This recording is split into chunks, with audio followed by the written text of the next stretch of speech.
আসসালামু আলাইকুম, আমি শাহিদুল ইসলাম। আপনারা দেখছেন নিদর্শন টিউটোরিয়াল। প্রিয় দর্শক, আজকের ভিডিওতে আলোচনা করব প্রাক ইসলামিক যুগের তথা প্রি ইসলামিক পিরিয়ডের বিখ্যাত কবি জুহাইর বিন আবি সুলমা বিষয়ে। আরবি সাহিত্যের ডেটাগুলো তথা জন্ম সাল ইত্যাদি যে তথ্যগুলো রয়েছে, এইটা কিন্তু আমাদের ফলো করতে হবে এই বইটি থেকে। তারিখুল আদাবিল আরবি, আহমদ হাসান জাইয়াত। কারণ বাজারে অনেক নোট বই তথা চটি বইগুলোতে যদি আমরা সেগুলো বিশ্বাস করি তাহলে ফলসও হয়ে যেতে পারে, আমাদের ভুল হয়ে যেতে পারে। তাই আমি সাজেস্ট করব এই বইটি আপনারা সংগ্রহ করবেন। আবার অনেকে রিকোয়েস্ট করছেন টেটের সিলেবাস এবং গ্রামারের সিলেবাস বিষয়ে। অবশ্যই ইনশাআল্লাহ আমরা ধীরে ধীরে সেগুলোতে যাব। তবে আজকে আলোচনা করব কবি জুহাইর বিন আবি সুলমা 20টি প্রশ্নোত্তর আকারে। আমরা অপশানগুলো রাখছি না, কারণ অপশান আলোচনা করতে গেলে অনেক লং ভিডিও হয়ে যাচ্ছে। সেই সুবিধার্থে আমরা শুধু প্রশ্নের সঠিক উত্তরটি আলোচনা করব। প্রথমে প্রশ্নটি এইভাবে হতে পারে, he was a poet of pre Islamic period. অন্যান্য পিরিয়ড উল্লেখ থাকতে পারে, Islamic period, Abbasid period, Umayyad period, modern period.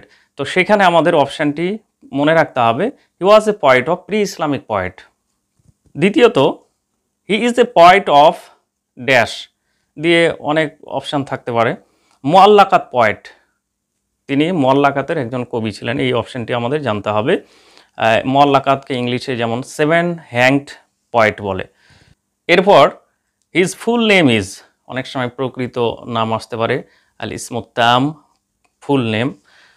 তার ফুল নেম হচ্ছে জুহাইর বিন আবি সুলমা বিন রাবিয়া বিন রাবাহ আল মাজনি। এটি হচ্ছে তার পুরো নাম, বা কিছু অংশ বাদ দিয়েও আসতে পারে, কয়েকটি নাম অপশান থাকতে পারে। তাই আমরা পুরো নামটি মুখস্থ করলে এর ভেতর থেকে যে কোনো অংশটা আমাদের আসলেই আমরা বুঝতে পারবো। এরপর মনে রাখতে হবে his date of birth is, তার জন্মসাল। জন্মসাল বিষয়ে স্ট্যান্ডার্ড হচ্ছে 520 খ্রিস্টাব্দ। যদিও তারিখুল আদাবিল আরবিতে এর উল্লেখ নেই, শুধু মুতাওয়াফাটা থাকে কত সালে মৃত্যুবরণ করেছেন। তবে আনুমানিক অন্যান্য বই থেকে যেটা পাওয়া যায় 520 খ্রিস্টাব্দ। এর পাশাপাশি দেখা গেল সেখানে 520 অপশান নেই, 509 আছে। তাহলে সেক্ষেত্রে আমরা 509টি চুজ করে নিতে পারি। এরপর his date of death is, তার মৃত্যু সাল কত? 609 খ্রিস্টাব্দ। 609 খ্রিস্টাব্দ, প্রায় তিনি 100 বছরের কাছাকাছি বেঁচেছিলেন। এখন কয়েকটি বিষয় খুব গুরুত্বপূর্ণ। His father was a poet, তার বাবাও ছিলেন একজন কবি। তো এখানে অপশান অন্যান্য থাকতে পারে, তার বাবা ছিলেন ফার্মার, বিজনেসম্যান, অন্য। তো আমাদের সঠিক উত্তরটি মনে রাখতে হবে, his father was a poet, তার পিতা ছিলেন একজন কবি। হি বিলংস টু দ্য ট্রাইব, তিনি কোন গোত্রের অন্তর্ভুক্ত ছিলেন? কোন গোত্রের? তাহলে সেখানে উত্তর বানু মুজাইনা, তার গোত্রের নাম প্রকৃতপক্ষে Banu Muzayna. His place of birth, তার জন্মস্থান, কোথায় জন্মগ্রহণ করেছিলেন? তাহলে সেক্ষেত্রে আমাদের অপশানটি হবে নাজদ, নাজদ প্রদেশে তিনি জন্মগ্রহণ করেছিলেন। এরপর হিজ সান ওয়াজ ড্যাশ, তার পুত্র ছিলেন কি? এখানে কয়েকটি ডিটেলস মনে রাখতে হবে। হিজ সান ওয়াজে, তার পুত্র ছিলেন দুইজন, কাব বিন জুহাইর আর বুজায়ের। তো দুইজনেই কবি ছিলেন। তাহলে তার পিতা কবি ছিলেন, তার 2 সন্তান কবি ছিলেন। তাহলে তার 2 সন্তান দুটোই মনে রাখতে হবে, কাব বিন জুহাইর, বুজায়ের। এই দুটি নাম যে কোনো একটি অপশানে থাকতে পারে, বা দুটিও থাকতে পারে। এরপর 10-এ হিজ সিস্টার ওয়াজ, সবথেকে মজার বিষয় হচ্ছে যে কবি জুহাইর বিন আবি সুলমার পিতা কবি ছিলেন, সন্তান কবি ছিলেন, এবং তার 2 বোন কবি ছিলেন। তার মধ্যে বিখ্যাত খানসা, আমরা জানি মহিলা কবি খানসা, তিনি শোকগাথা কবিতা রচনায় বিখ্যাত। তাই খানসা একজন বোন, আর একজন হচ্ছে সালমা। তাহলে দুটি নামই আমাদের মনে রাখতে হবে, খানসা এবং সালমা, তারাও ছিলেন কবি।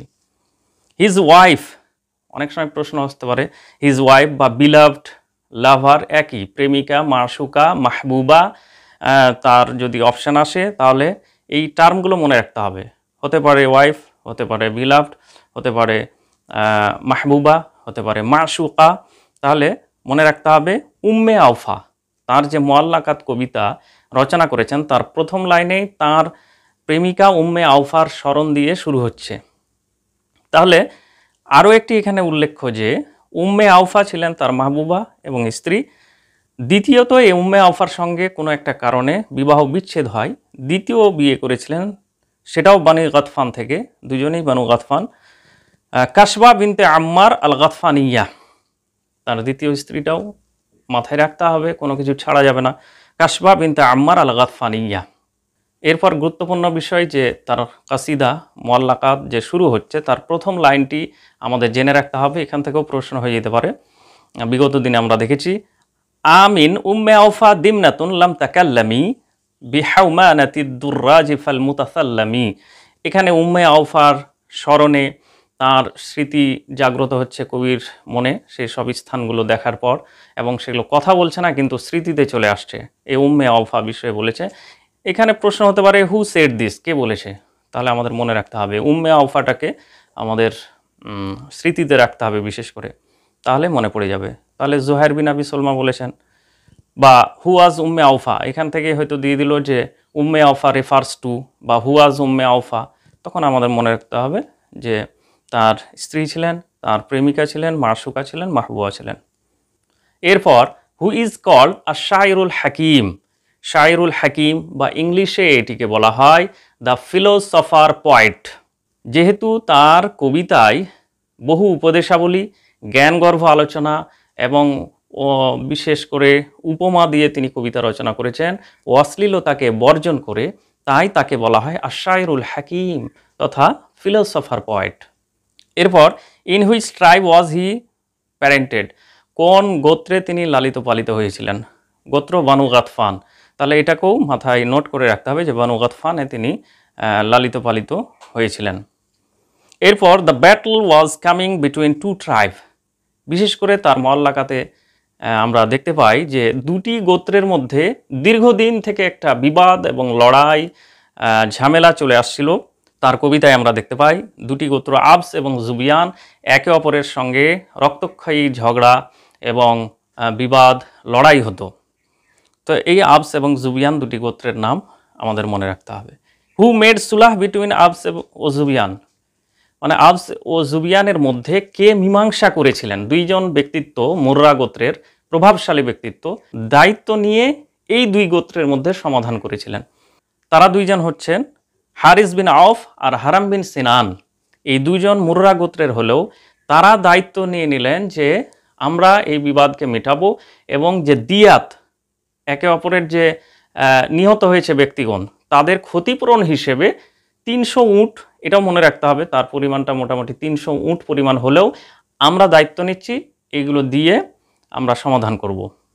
দীর্ঘদিন থেকে চলে আসা এই বিবাদকে যে সমাধান করলেন দুই ব্যক্তি, হারিস বিন আউফ এবং হারাম বিন সিনান, তাই এই দুই ব্যক্তির জন্য তিনি তার কাসিদায় বা মুআল্লাকাতে প্রচুর মাদাহ তথা প্রশংসামূলক কবিতা লিখেছেন। উমার বিন খাত্তাব রাদিয়াল্লাহু তাআলা আনহু খেলাফতের যুগে তিনি কবি জুহাইরের কবিতা খুব ভালোবাসতেন, এবং সমাধানকারী যে হারাম বিন সিনানের পুত্র তখন ইসলাম গ্রহণ করেছিলেন। এই হারামের ছেলেকে জিজ্ঞাসা করছেন উমর রাদিয়াল্লাহু তাআলা আনহু যে তোমার বাবার প্রশংসায় যে কবি জুহাইর অনেক কবিতা শের ও শায়রি করেছেন, সেগুলো কিছু শোনাও। তো হারাম বিন সিনানের পুত্র অনেক কবিতা শোনালেন। উমর রাদিয়াল্লাহু তাআলা আনহু বললেন যে তোমাদেরকে তিনি অনেক কিছু দিয়ে গেছেন। এই কথা শুনে হারাম বিন সিনানের পুত্র বলছেন যে আমরাও তো তাকে অনেক কিছু দিয়েছি। অর্থাৎ তার পিতার যখনই প্রশংসা করতেন জুহাইর বিন আবি সলমা, তো হারাম বিন সিনান তাকে অনেক উপঢৌকন, গিফট, হাদিয়া দিতেন, দাস, দাসী, ঘোড়া, অনেক কিছু। উমর রাদিয়াল্লাহু তাআলা আনহু এই জন্য বলছেন যে আরে তোমরা তাকে যেটা দিয়েছো সেটা তো তখনই শেষ হয়ে গেছে, কিন্তু উনি যে তোমাদেরকে দিয়ে গেছেন এই প্রশংসাগাথা, কবিতা, বিদ্যা, জ্ঞান, এটা তো আজ অবধি আছে। ইভেন আজ অবধি আমি যে পড়াচ্ছি, কারণ তিনি প্রশংসা করে গেছেন কোন প্রি ইসলামিক পিরিয়ডে, আজও আমরা তাকে স্মরণ করে পড়ছি। এরপর গুরুত্বপূর্ণ একটি প্রশ্ন, একটি কবিতার লাইন থাকতে পারে, ফালা তাকতুমুন্নাল্লাহা মাফি নুফুসিকুম। নুফুসিকুম এই শব্দটির পরিবর্তে সুদুরিকুম এটাও থাকতে পারে। লিয়াখফা ওয়া মাহমা ইউকতামিল্লাহু ইয়ালামি। এই কবিতার লাইনে কবি বলছেন যে আল্লাহর নিকট থেকে অন্তরে যা কিছুই তুমি লুকিয়ে রাখো না কেন, সমস্ত কিছু আল্লাহ জানতে পারবে। অতএব তোমার দ্বারা কোনো খারাপ কাজ বা পাপ বা মনে কোনো খারাপ বিষয় জাগ্রত হলে সেটিও আল্লাহ জানেন, সাবধান হও। এখান থেকে বোঝা যাচ্ছে হু সেড দিস, কবি জুহাইর বলেছেন, এবং it refers to that he was a believer of Allah. মানে এটা থেকে বোঝা যাচ্ছে যে তিনি আল্লাহ বিশ্বাসী ছিলেন, তার চরিত্র ছিল সুন্দর, তার কবিতায় অশ্লীলতা ছিল না। প্রাক ইসলামিক যুগে আমরা কবি ইমরুল কায়েসের যে কবিতায় দেখছি অনেক অশ্লীলতা, অনেক নারীদেরকে নিয়ে হাসি ঠাট্টা মস্করা করেছেন। জুহাইর বিন আবি সুলমা বিষয়ে কিন্তু তেমন অশ্লীলতা দেখা যায় না, বরং প্রচুর জ্ঞানের কথা পাওয়া যায়, উপদেশের কথা পাওয়া যায়, দর্শনের কথা পাওয়া যায়, তাই তাকে দার্শনিক কবিও বলে। এবারে শেষের যে বিষয়টা সেটা হচ্ছে তিনি কত বছর বেঁচে ছিলেন, একটা তার কবিতার লাইন থেকে বোঝা যায়। সেই কবিতাটির লাইন হচ্ছে বাদা লি আন্নি আশতো তিসঈনা হিজ্জা তাবাআন ওয়া আশরান ইশতোহা ওয়া সামানিয়া। এই কবিতার লাইনে তিনি বুঝাতে যাচ্ছেন যে 90 বছর তিনি বেঁচে ছিলেন। তার মানে এই কবিতার লাইন থেকে বোঝা যাচ্ছে তিনি 90 ইয়ার্সের অ্যাবভ বেঁচে ছিলেন। যদি অপশান থাকে 90 ইয়ার্স, তাহলে আমাদেরকে সেক্ষেত্রে সেটা বা তার অ্যারাউন্ড কিছু আমাদেরকে উত্তর করতে হবে।